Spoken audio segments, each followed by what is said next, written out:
the Second World War. But there is another, darker side to the history of the RAF. During the 1920s and 30s, the Air Force saw regular active service, not in openly declared wars, but in suppressing rebellions against British colonial rule.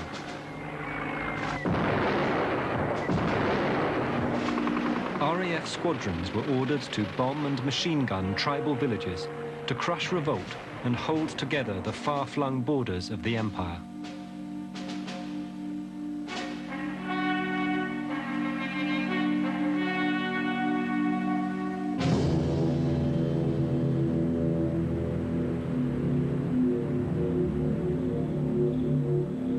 Some of the first RAF bombing raids in the 1920s were on the town of Roan Duz in northern Iraq.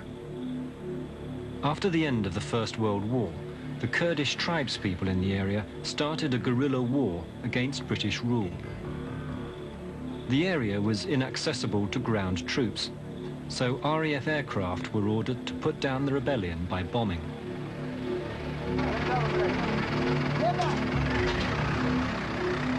To find out more about this RAF bombing in Kurdistan, we crossed illegally into Iraq with the Kurdish rebels.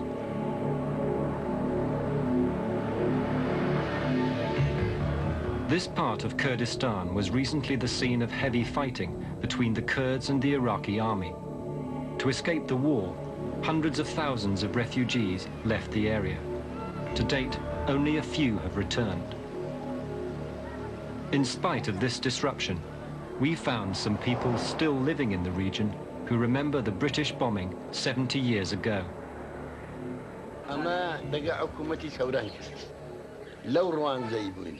روژه وقتشي پازده تیاره لو کرکیدات نخوار والله پازده او دهاتن حتی نیان دهاتاسون الراسی دائری استا اذا لیو ببهر دهاتن گرم هر پازده خو خاریه کن اگرانو لکرشی آوابون پازده یدهاتن بشرف او روانزیان امیانا دابا امش لسخاني والله او وقتی 12 و 13 سالیه بوم زیترنا بوم لسخانیه دوتا خانی طبقه ما بابت زامبیزار بوم شرن دقرشت دقا تیاره والله قنبارك دهات تيار دهات قنباري عن ليرة أدان لكاين أخران أدان حالة مكش حبوك سبانا دقر بياني هرتات عندك تشونا كرشي عندك تشونا خرندي عندك تشونا أو شكفتينا كل عاش شيخي إيرانا حتى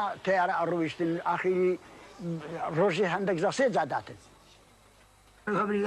لو كان قرين أبو مال ملوي أبو مال تيار هاتم وشيعاتنا من هلاتم وشيعات قلت ما تملا سجد يمزي خوش يرمو أمنو كبر كعمل شيء قم برشي لا عديدة أمنك هتم رويشتم مدارو شيء لنا واسينك مشكابو إيلم بلندارو أما أخوار ربي فيك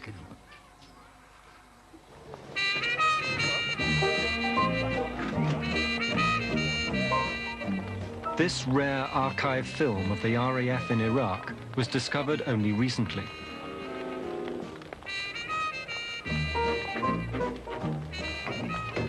In the 1920s, bomber squadrons were based at makeshift runways near the rebel Kurdish areas. We used to start flying at 7 o'clock in the morning, and quite often one would get a signal stating that a certain Kurdish village had to be bombed.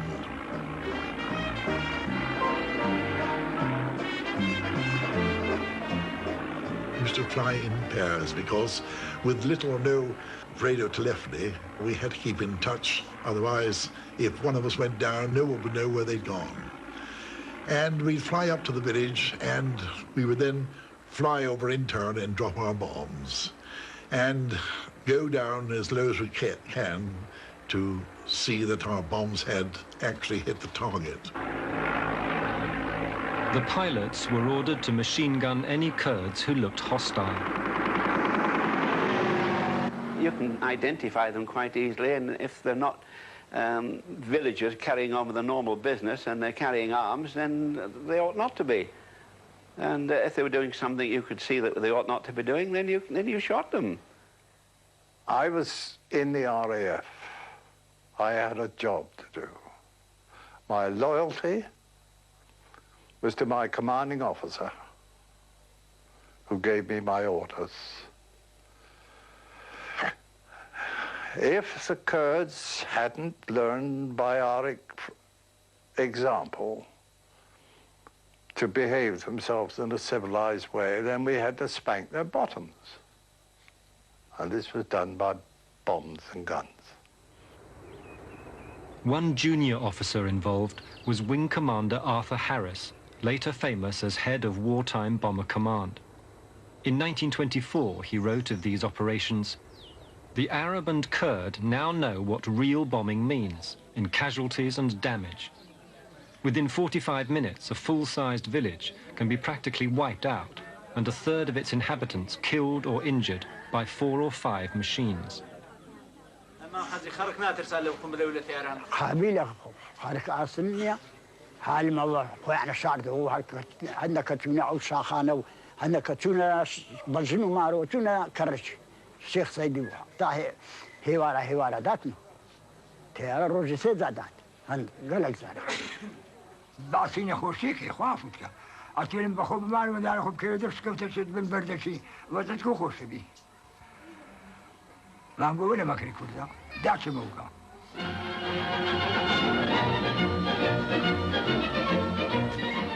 The RAF was sent to Iraq as a result of the breakup of the Ottoman Empire at the end of the First World War. Britain and France were given mandates to rule Turkey's former territories. France was given control of modern-day Syria and Lebanon, and Britain was given Iraq, Jordan, and Palestine. Not everyone living in the Middle East was content to exchange one empire for another. The Kurds, a people with their own language and culture, pressed for independence.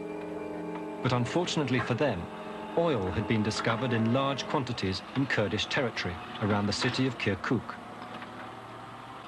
The British wanted to keep these reserves under their control. They feared that an independent Kurdistan might use its oil wealth to threaten British power in the Middle East. So they joined Kurdistan with 2 other provinces to invent a new country, Iraq.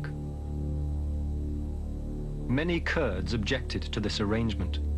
Ahmed Hoxha was a leading figure in the Kurdish independence movement. وماذا كمان زور بقوة برام أوان برام بربا إيما تنها نوتكي كركوشان فابع بعراق وبناوي حكومتي عراقي عربي عراقي تشكيل حكومتي شي دولي الشمال والجنوب ينفذ إيمان دا ماري لو حقوقي كخوان بإيمان بخشيبو خوان وإيما زور أمل ما نهبو كسونشي أمانقو بريطانيا قصكي نهائية پشیمان نبیت و کسی لمدی زور کما پشیمان بوده. Led by Sheikh Mahmud, the Kurds rose in rebellion. Just after the end of the Great War, Britain was faced with the huge cost of sending troops to hold together the new state of Iraq. The Kurdish rebellion was a major crisis for the government in London. The minister responsible for Iraq was Winston Churchill. In 1921, he called a Middle East conference in Cairo to discuss the situation. Among those invited was Lawrence of Arabia. The main problem was casualties. After the carnage of the Great War, Churchill was extremely reluctant to risk thousands of British lives for Iraq, a country about which most Britons cared little. The answer to this crisis came from the RAF.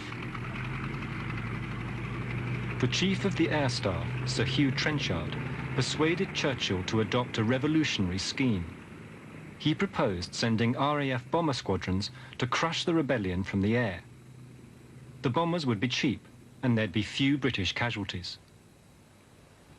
Churchill was the air minister at that time, and it was a question of whether the country at that time could afford to keep the standing army that we had in Iraq. I think it amounted something like about 13 battalions of infantry, God knows how many battalions of artillery, and the Air Force Trenchard told Churchill that he thought that he could take over the responsibility of running the country, and they could bring the army completely out of it, and therefore save a lot of money. Because I think at that time there was a great deal of thought in the country that we wanted to get the hell out of it and let the Arabs get on with it. We were pretty well bankrupt after the First World War, but we had plenty of aircraft and a lot of keen young pilots still keen to fly. So they decided to try, instead of having an occupation force, which means a crowd of troops on the ground, they decided to hand over the whole of the running of Iraq with the RAF. The Air Ministry in London regarded RAF operations in Kurdistan as an excellent training ground. New weapons were developed for use in the area, amongst them the forerunners of napalm and air-to-ground missiles. The ministry drew up a list of possible weapons: phosphorus bombs, war rockets, metal crow's feet to maim livestock, man-killing shrapnel, liquid fire, and delay-action bombs. Many of these weapons were first put into use by the RAF in Kurdistan. As soon as they knew we were coming over to bomb, they went up to the hills and sat in their caves. Well, we got to know this, so eventually what they did was to drop delay action bombs, so that they'd have a 24-hour delay on a 112-pound bomb. So the natives, sort of having cleared off out of the village during the bombing, would eventually return and possibly be holding a powwow sitting on the actual bomb when up it went, you see, and took a few with them. In the bombing, the RAF drew little distinction between civilians and combatants. Bombs dropped on a town could kill innocent civilians as easily as rebel tribesmen.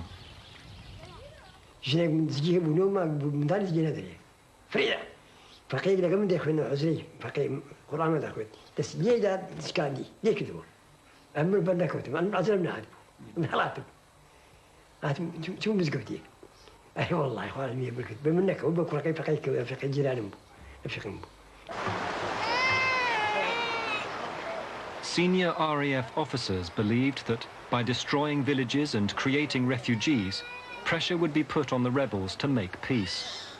One squadron leader wrote of the tactics. Driven from his village, the tribesman is stripped at a blow of all that makes life tolerable. If, to the deprivation of all the necessities of life, is added exposure to rain and cold, it will be appreciated that air operations conducted in the winter and spring have the maximum in moral and physical effect on Kurdish tribes.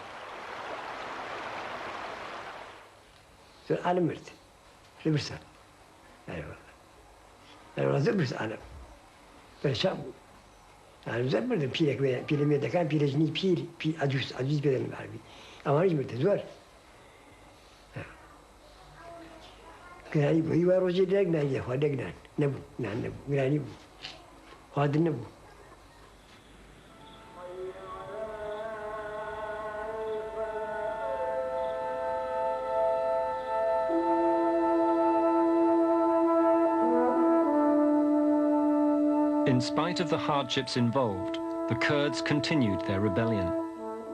The city of Suleymaniye, recently one of the centers of the Kurdish uprising against Saddam Hussein, was also the headquarters of Sheikh Mahmoud's rebellion in the 1920s. The British were increasingly frustrated by Mahmoud's success. This Air Ministry memo details the situation. Conditions in the Suleymaniye area remain unsatisfactory. Sheikh Mahmoud persists in his disobedience of government orders. The people of Suleymaniye have been notified that, as a result of the above, Suleymaniye will be bombed. Aircraft were then sent to drop leaflets over the city, warning the population that the RAF was about to bomb it. But with no experience of air raids, few people took any notice. كعاني تيارك هاد إما لسستكون من عقول مستبين كسر ما نهرب الريب وردماني كرت أو دي ماري توفيق فني زاني خد لهيبون باكي هايش بارسكي كو تحوشكو رامان کرد بە کۆڵان و کۆڵان هەتا چینە کنماڵی ئینەوانی چی پێرن خەفافەوە بەو کۆڵانە ڕامان کرد کە ڕامان کرد پیاە کەوتە بوو مەیت بوو خاڵ و زاکە وتی ئاوە تەیبە شێخ تەیبی شەعارف تیانەوەڵا ئەونی ئەم پیرە چین بە وڵاترەوە نەژنێک لە ماڵی ساهین چی پێن حاجێمین تۆرا بوو هاتووە دەرەوە بڕوا خۆڵ بڕێژێ هەتا ئەو ڕەحمانی بە باوەشەوە بوو خۆڵ بڕێژێ کەسی بۆمباکە لێ یا کوژە ئێمە شەڕ ڕامانە کرد بە پێخاوسی کۆڵان و کۆڵان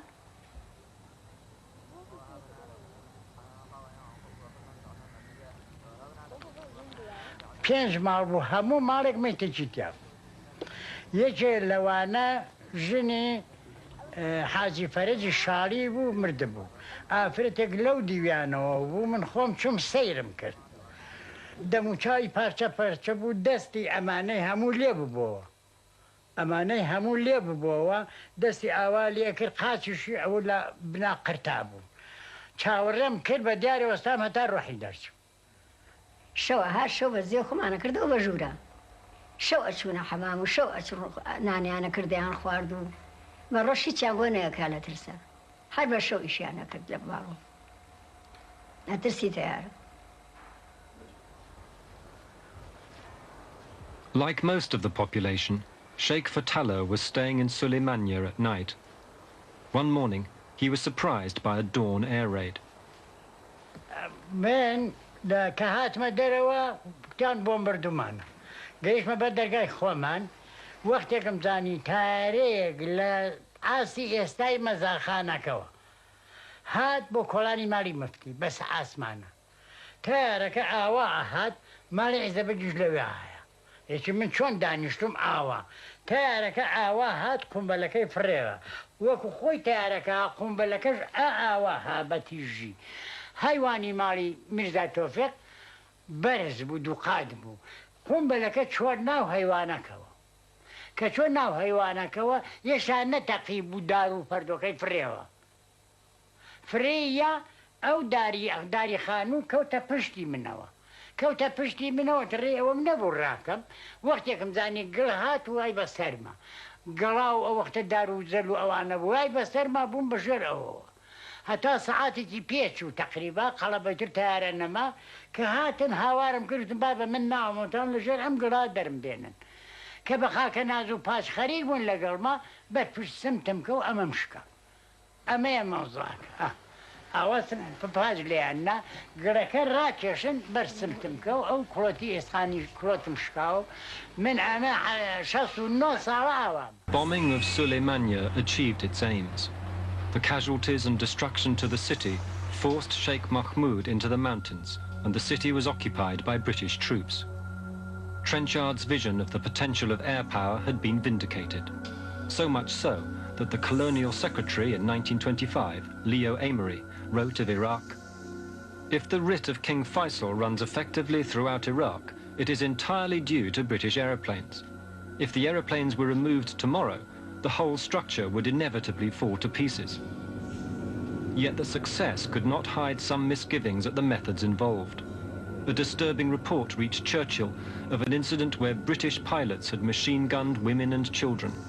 In response, Churchill wrote to Trenchard, "To fire willfully on women and children is a disgraceful act.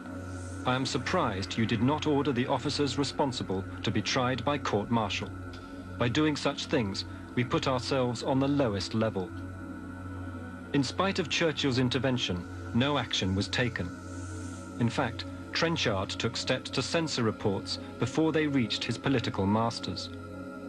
The documents proving this censorship were kept hidden by official secrecy for 50 years. In one letter, Trenchard instructed his commander in Iraq not to report tonnage of bombs dropped or casualties caused, as the news that 2 tons of bombs have been dropped on some little village daily might give a wrong sense of proportion at home. In another letter, the Air Council asked for a report to be censored on the grounds that if this report as it stands were to get into the hands of undesirable people, harm might be done not only to the Air Force, but also to His Majesty's government.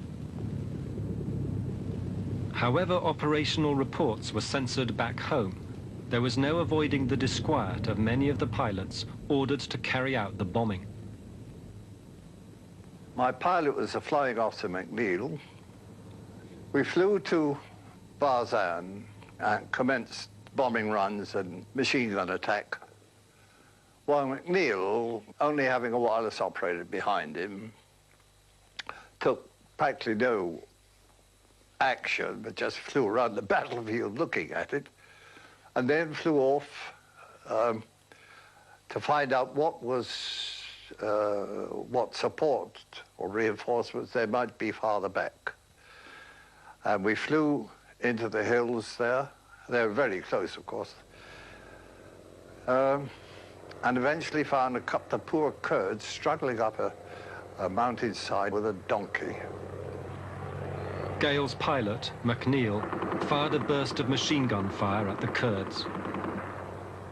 My reaction was this. I had already spent some years living with the Kurds. At Halabja, I lived right in the town with the Kurds all around me. I used to walk out and leave the doors open and everything else, and they virtually thought they were looking after me. And when McNeil had put his burst down, I was bloody annoyed. You know, when things get a little bit upset, you do get a bit tight, and it feels good to sort of let go with the gun. It's a feeling, perhaps, it comes over you. I've experienced it. It's not something that you want to do. It's just you get carried away, I suppose, a bit, and there you are. What sort of discussions did you have when you talked about it? How many? Did you kill anybody, do you think? Did you like it? You didn't? A discussion about the Kurds, because previously you might have been out and had a tea party with them somewhere in one of the villages. They're not unfriendly people. They were much more jovial when you spoke to them, and to my way of thinking, on a higher plane than the average Iraqi from the plains. It was quite a joy to go up through the mountains and call into the various Kurdish villages built in the side of the hills, where they always supplied you with some tea and fruit, and where you were always very welcome. So that on those grounds alone, we had far more respect for the Kurd than we did for the Iraqi.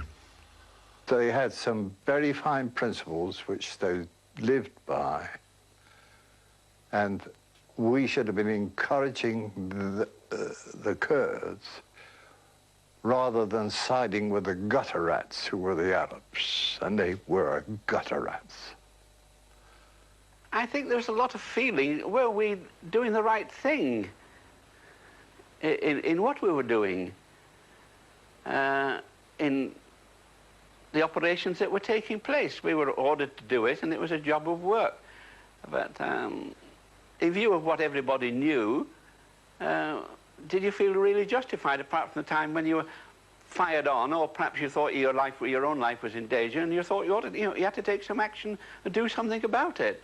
But I'd never met anybody, really, that enjoyed killing Kurds. I don't feel good about it. I still sort of read and know what's going on, and I don't like it. Not one little bit. I think mostly, what is it, political expediency. Politicians in Britain saw the experiment with air power in Iraq as an unqualified success. At a time of defense cuts and economic decline, the government regarded bombing as a cheap way of keeping control over the more rebellious frontiers of British rule. During the 1930s, bombers were sent to the Sudan, Egypt, Aden, and most importantly, the northwest frontier of India.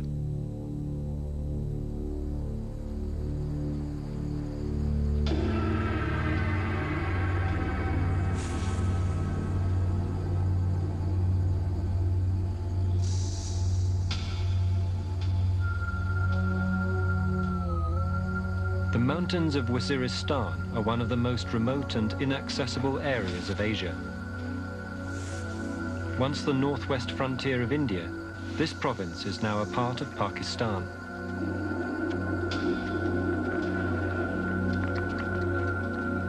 Every spring and autumn, nomads pass through.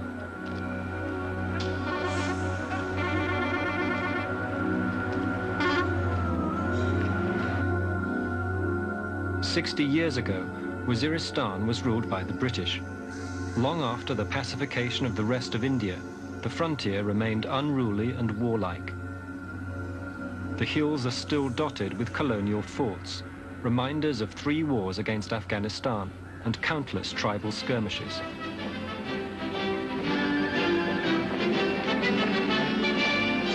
During the Raj, these forts were home to regiments of the British Indian Army, locally recruited soldiers commanded by British officers.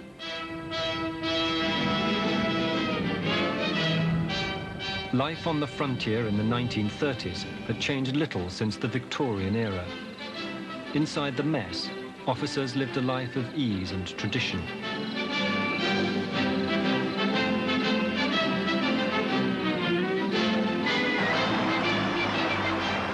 When called into action, the Indian Army fought a bloody guerrilla war against rebel tribesmen. As a young subaltern, Brigadier Prendergast won a military cross for bravery on the frontier. It was an extremely difficult area to control because it was inhabited by warlike tribesmen who had rifles and were excellent guerrillas fighting in country they knew. They knew every track and hillside, and they were adepts at fighting as a guerrilla action.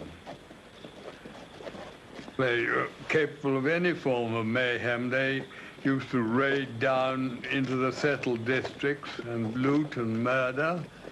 They also attacked convoys and fought among themselves a good deal, too. The British tried to keep order. It was a system of stick and carrot. The tribal leaders were rewarded with money for keeping the peace. But if they didn't keep the peace, then out came the stick.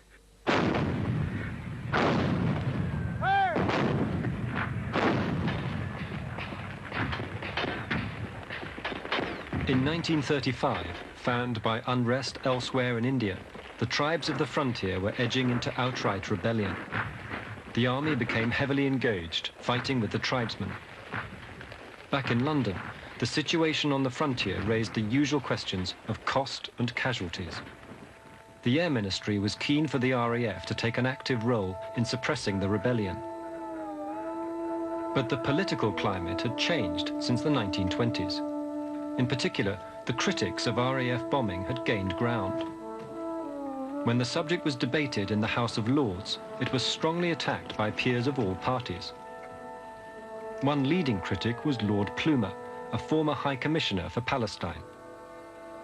If applied against the civil population, taking the form of destruction of villages and habitations, it is, I consider, a mischievous power. To my certain knowledge, the memories of those bombings will not be easily effaced. It nearly always happens that in these cases, women and children are killed or wounded.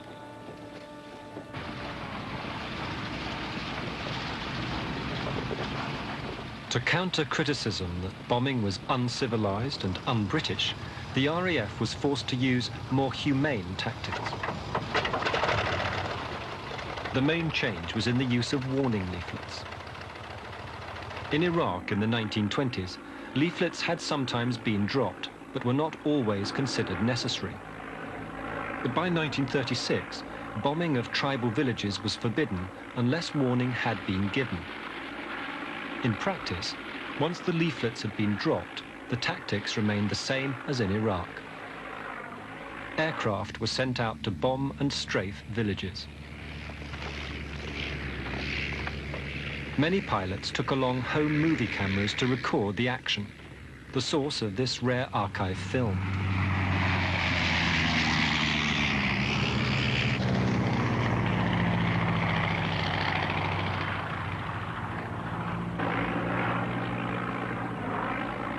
The procedure for a bombing raids, it started at dawn, and we nearly always bombed in threes. Of course, don't forget, we had no radio, no radar, nothing. All done by hand signals. And then we would bomb from 6,000 feet, and the outside airplanes, when they saw my bomb drop, would drop their bombs too, and the 3 bombs would go down to land in the village.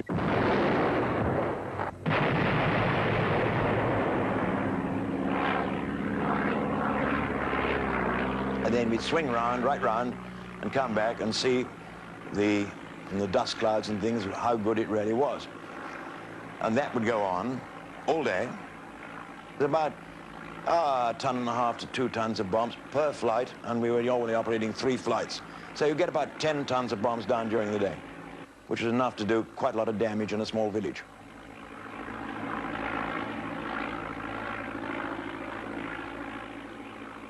Leaflets were dropped. They were given 3 or 4 days warning. Nobody got killed, but the village was destroyed. Yes, it did cause hardship, and they knew it was coming. They knew what it was, but they were being bloody-minded, and they weren't going to kowtow to anybody. But usually, after the village had gone, they realized that the game wasn't worth the candle. And so we got peace without loss of life. The northwest frontier has changed little since the 1930s. To find out the effect of the RAF bombing, we went to Waziristan to find people who remember the raids. The Air Ministry maintained that because of the leaflets, the bombing caused no casualties. But was this always the case?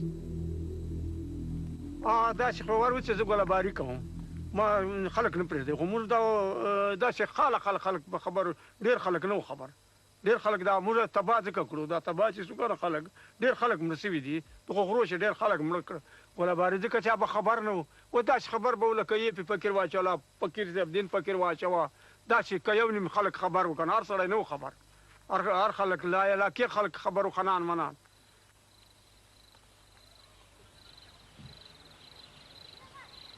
Even when people did receive warning of air raids, they didn't always leave their villages. Some members of the family stayed behind to guard the homes and look after livestock. معلومات خو ستاسو په شېستنیم پاس پسراغري انیم را په ګبري ډېر درې خلک دا کنه په درې بیٹنی وا په درې بیٹنی په ټول بیٹنی په جوړو وکن په ټول کلی وا اچھا یې موږ دغه علاقې چې کوی درکله ورته وای ورا سورج او سړی مرسه پمباره یې مرک اشه پورته راغلی یې موږ خپل په دالته دغه کړي چې یو رمه مړه سوه د شپېته اتیا پسه په ټینګن باندې مړه کړه په لوزګنج باندې په جهاز کې په هوایي جهاز څه غوا ما مړې شوې یوه ما خپله مور مړه سوه یوه مې اوښه مړه سوه دغسې بجې هغه اوس خو ښه ده ډېر وخت وتلی ده غابلی شرنی داغنا پالیار کردن خپلی و داغنا چیتا ایویلاس گلیر ولاگ ده جز نوشته ولیر من دوا چلوان ایوی بینه کرده داغنی روانه خلا خپل په مازده کې بامر وترال په جان کې ورته لیرا په دغه خوشي کې دا سپرتلا یوه خوش کړ بیا نو خړ غا دوا ورخه دا زوښته دا چې به چې 15 سړي شپږ سړي اته سړي ولید بیا به دا معلومه کړو حکومت جازوال چې دا غدې ده دا اوس لښکر دي بیا پاغه کوله بمباري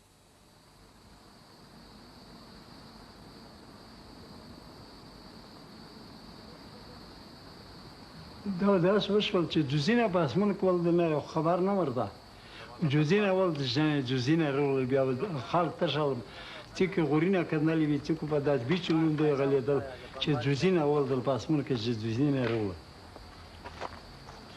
دا وایي څه وخت دا بمباري ټایم کې تاسو د غار نه څه فائدہ اخلئ تاسو دا غار څه فائدہ ورکوي دا فائدہ مشترکه دا غار چې څه سات به جاز غراب مورده دا چې به مستخ د غار تر طرف کړ بیا به داسې ورته ناست و که نه دغه جاز بس څرنګه به مطلب دا داسې راته که نه بیا به موږ ورځونه پرې کړو داسې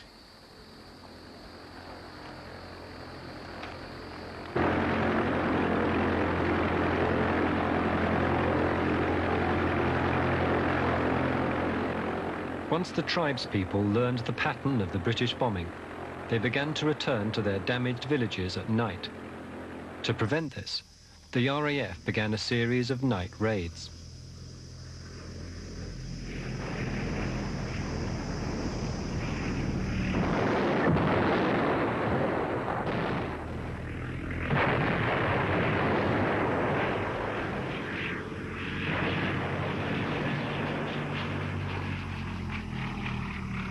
دا تقریبا مشترکه کنه چیزی خود میره په داس وخت کې بمباری کړواله کنه چې دلته تا وبرې دې بار په وکنه سردی وای خنی وکنه هغه نو د میشغون بال باج خراب شول کنه دوامو چې کی ما چې میش د خپل کېرنه بار وتی کنه په ځنګل کې په غاکو بیا د میش وخت مستجر سخت مصیبت او تکلیف وکنه دا شای و بگی کنه Решан хлопута ще дили на хартлай ще не ишла ще миште фетера бежени лиш да не штроле. Бιο да дага ваджена че кима вакана мисал пардер бia даса ще ви че то ина ди пата ина ще дер бал баш kana سرب شمړه هنشل سرب شخرو پوش ول سړیو پک شمړه کل غرمو پک شمړه کل دغه جدان مصیبات جوړ بیا دا خلکو و چې ګورم خلکو وایي که سم په دامل شه دغه چې دا ټکای نشي کړی چې سړی وي چې په دامل شه کنه مثال د پرنګي دلو سکنه خلک مرشه ګور بده وا ګورم خلکو چې کیمو چې تور شپه په دلاره شه کنه سره مړ ګډو شو خرو پوش په کامرو په پرواتل یو قسم ته او دا وړ بال باشه چې کیوي انا اثر د سوړنه په ورته دی یا پاتې چې یا پاتې چې پلیچ شو په بيدیو وی سوړو وی خو ایغه نو ډېر ته نقصان جوړ شمړو شول په یو قسم ته د لوژه نه چې کیما ډېر خلتون دغه چې غلا خو د میژ نه پوته و په دې پونته اګی ته خو به میژ وړاین شول چې د کیم مثال میژ اغوستاګ نه په شکل دغه چې په خراب نه وړاین شول هغه خلکو دمر شایو چې کنه د دوا وخت یا درې وخت په ماټ کې ګذرا سره پر رسول نور بیا د تا پرنګي په روغې د یورین درکړ ول مشمون ته د انداز نه جوړ تکلیف ورسېد یا خدا و چې په تا باندې یو جنگ راشي په دا ته هغه باندې کوت باندې څومره تکلیف راغی تیل وسوځي د څه شي وسوځي و دا په موږ مالونه تباسو میله مړنګې شوې فصلونه مورک سو ولې په دې چې ته کور چې نشې تم کېدا بیا به ته ذمہ دارا څنګه کوي بیا به ته فصل څنګه اخلي بیا به ته مال څنګه شورا. The reason the raids went on for 2 or 3 days was to be sure that you had knocked down virtually every building in the village. Now the buildings were built of mud brick and they had fighting towers which were solid material up to the 2nd story. And they would take a remarkable amount of damage before they actually fell down. And very easy to rebuild unless they were lying down flat.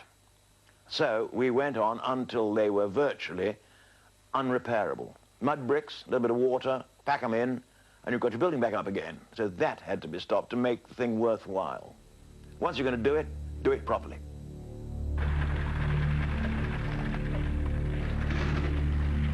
As the technology of bombing improved, the RAF were able to do more and more damage. One town, called Shirani, was singled out for retaliatory bombing after rebels killed an Englishman. Shirani was a big town very close to the Afghan frontier. They had done something rather awful to an English officer they had captured. And so it was decided to really take it to pieces. Every squadron on the frontier, bombers and army cooperation and bomber transport, put in 2 attacks per day, and there was not much left of it by the time we'd finished after 4 days.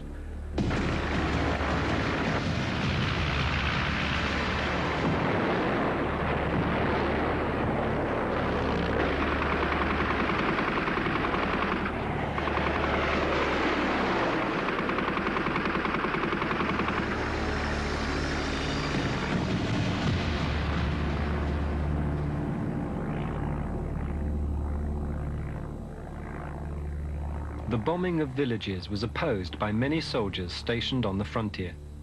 They believed it was unfair to make women and children suffer for the actions of their menfolk. The idea of dropping a bomb on a terrible tribesman from a great height, and it was very unlikely that he could stop the airplane from flying over. It seems to me an unpleasant way of doing things. And it's much better that you had irregular troops, Pashto-speaking troops, walking about on the ground, talking to people and discussing their problems with them. Whether women and children were allowed to get out in good time, that might salve a good many consciences, but we didn't like it very much. There was a sort of man-to-man feeling between us and the tribesmen. In a funny way, it was sort of a game of cricket with blood, and meeting these tribesmen afterwards on convoys or on journeys, one reminiscence over these actions, and it was really rather like talking about a cricket season. There was a great fellowship between the British and the tribesmen. He was a manly type, and had a great sense of humor, too.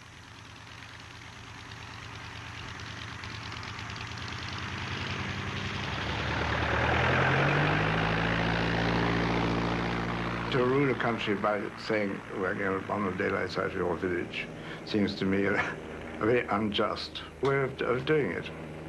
As a last resort, okay, if a particular tribe continues to raid towns and townships of Banu and that kind of thing, either they must come in and say, sorry, we won't do it anymore, or you should go about it in a more man-to-man way.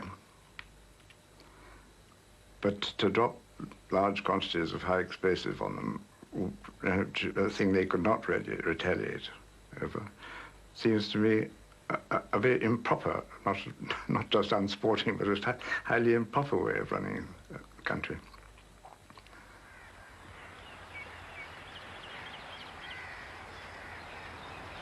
The practical value of the bombing was also debatable. The destruction of their homes made the rebel tribesmen even more hostile to British rule.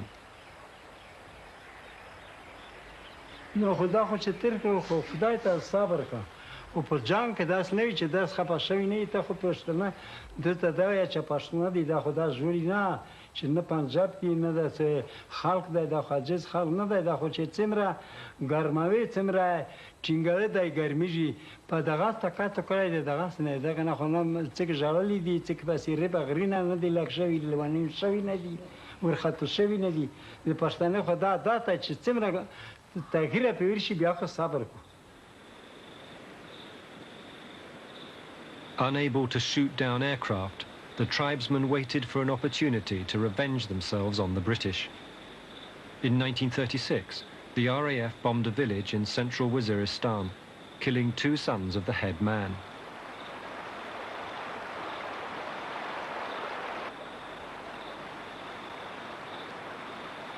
Mirza Sasus Karavan, Timir Badikra Nura, Chekime Mirza, that Wawurkit, those Shaidun Pabambari Papusa. We have plurmalus that Amuts for the Saraksha Palarashi. Hpal, Pagola Molanda Muts Palarasha Muts, Lucip, and Guadrum Maksha Shams. Biataluri, Mirza Bura, Sugaribuli, the Britannia, Laka, the Wazir Manza, my city. What a lord, what shall you cut him with?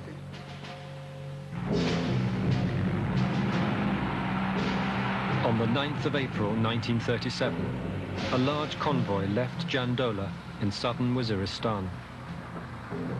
That morning, intelligence had been received that hostile tribesmen were massing in the hills. But against the advice of the political agent, the convoy did not turn back.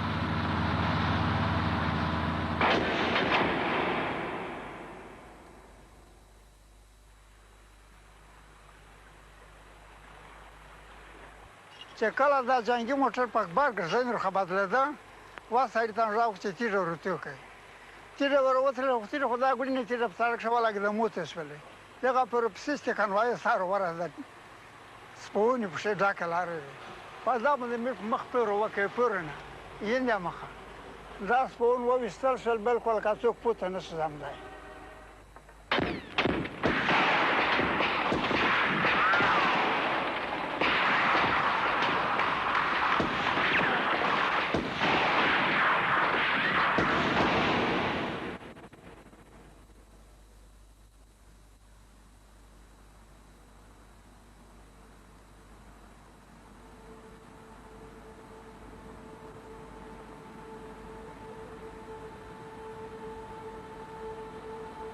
Over 80 servicemen were killed at Shahwar Tangi, the biggest single loss of British life during the Waziristan rebellion.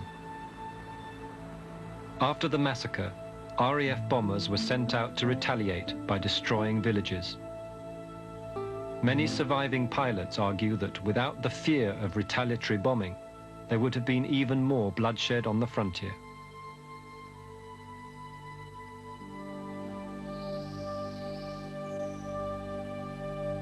The only thing which stopped the cycle of bombing and rebellion in Waziristan was the outbreak of another war in Europe.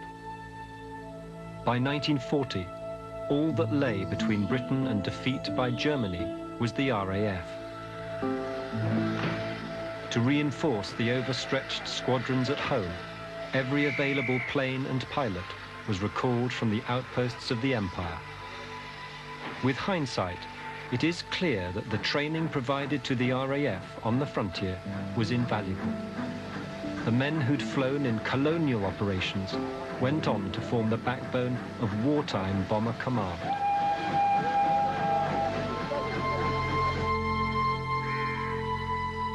But it is little comfort to the people of Waziristan that their remote villages provided valuable pre-war target practice for the RAF. أنا دغه خو سړی ته غوسه ورولېده ښه نه ته کولی شي چې موږ ته راشي شوي چې ښځې مې مړه شوې وړکې مې مړه شول مړان شول مړینه مړه شول امنینه ړنګ شول کټینه ړنګ شول بیا دغه ته خو د ښه نه خامخا موږ نشي ویلی چې دا ښه شوي دي سخت ظلم شوی دی سخت قبر سخت زیاتی شوی دی ډېر معنی کونډه شول ډېر مړه شول ډېر خلک تباه بربود شو یوه پوڼه د یوې انچې هم را چا باد نه وي ورسره کړي په خپله خوره باندې دا باد وشو که چیرې خو څه باد وایي البته